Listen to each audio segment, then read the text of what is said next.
kind of here, and basically I wanted to do a brief introduction and kind of explain what I'm trying to do here.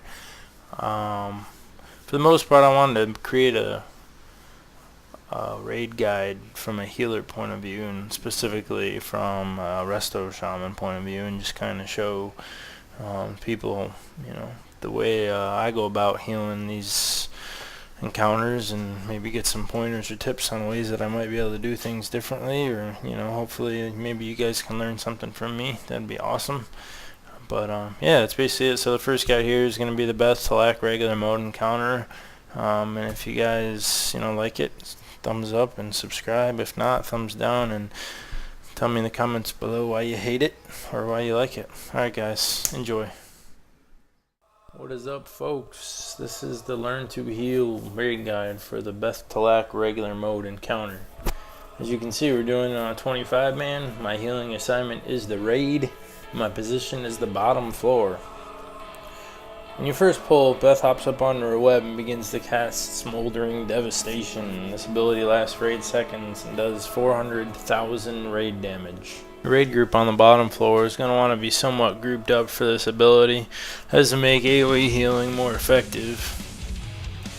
Chain Heal and Healing Rain are going to be your most effective heals during this ability. As you can see, I was using Healing Rain and Chain Heal pretty much on cooldown here to keep the raid up.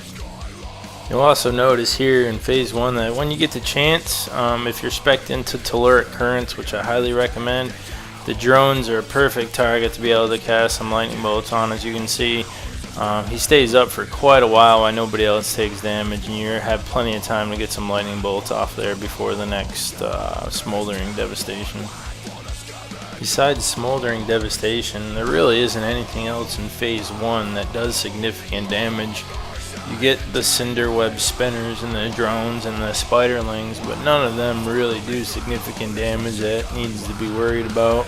You'll be spot healing the raid here, greater healing waves when needed, healing waves when needed, the occasional chain heal maybe, but for the most part in phase 1, Smoldering Devastation is the only ability that really needs to be worried about.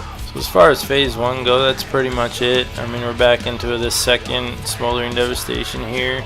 It'll be cast a total of 3 times in phase 1. Chain heals and healing rains, guys. I mean, this isn't a super healing intensive fight anymore. It used to be when if your gear isn't up to snuff, but now for the most part it's not too bad. If you use your AoE heals on cooldown, you should have no problems.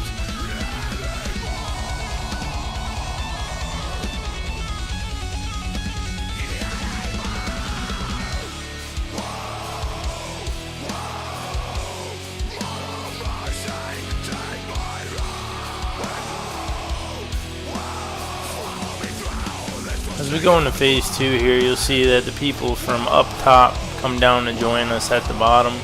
We're all going to group up. We group up on her left rear leg to maximize AoE healing, because in phase 2 the AoE damage is a whole lot more significant than it was in phase 1. But it's pretty much the same here. Healing Rains, Chain Heals. If you see a tank getting low, help out the other healers and drop a greater healing wave on a tank. But for the most part, I mean, this is a burn her before she burns you phase, and your healers run out of mana because the damage becomes too extensive. But as far as the resto shaman goes in phase 2, it's pretty much just chain heals and healing rains on cooldown, and you should be good. It's been fun, folks. I'll see you next time.